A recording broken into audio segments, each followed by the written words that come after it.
Hey friends, welcome back. This week so far we've been talking about eliminating overwhelm from our lives and simplifying as much as we can. And today's topic is about relieving the pressure that other people put on us to be a certain way or do certain things. Sometimes we only think that people are thinking that we should be doing something, so it's kind of a story in our mind that we make up about what they think we should be doing. And other times they actually are telling us that we should be doing or behaving differently. So we are not always our roles. We're not always mom or wife or girlfriend, sister, daughter, business owner, employee, or whatever the case may be. Outside of my roles, my many, many roles, I am always Kimberly. And my job is to look after my best interest and make sure that my wants and my needs are not overshadowed by other people's agendas for my life. So there's nobody there 100% of the time except for us. We're always there for us. And so we get to be in charge of our lives and what we do.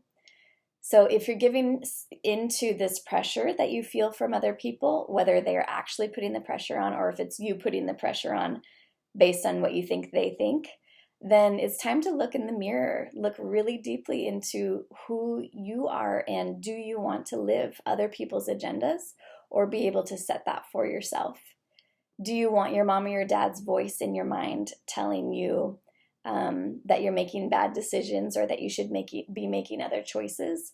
Or do you want your ex-boyfriend or your ex-husband still making you feel like crap, even though you guys are no longer together? Or do you want to feel like you have to ask for permission to make decisions in your life?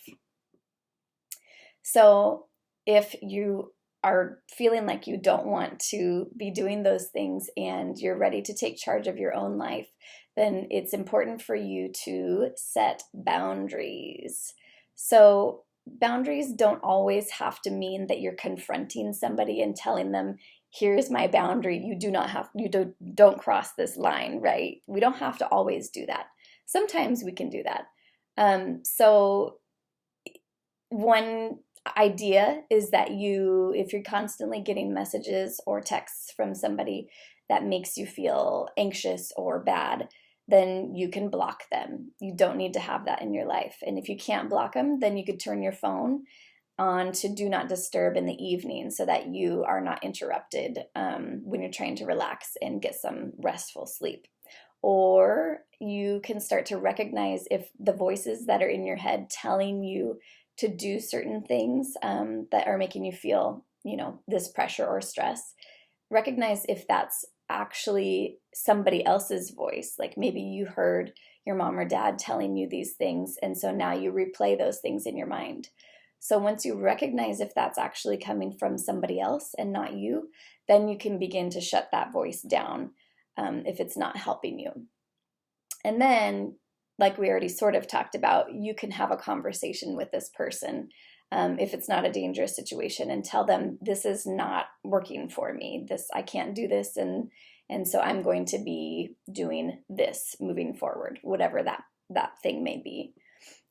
So if you are in an abusive situation where it would be dangerous for you to challenge somebody or to make changes, then I urge you to please reach out to a friend that you trust for help, or you can call the domestic violence hotline if you're in the US. I'll put the phone number in the comments if you do feel like you need that, and please do ask for help if you're in this kind of situation.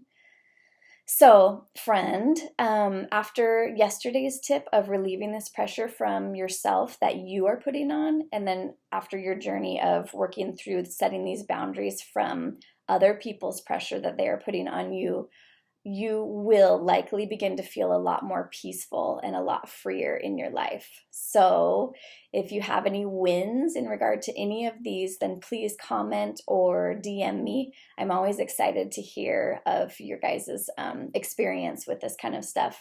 And otherwise, join me tomorrow for tip number 8. Okay, I'll see you then. Good luck.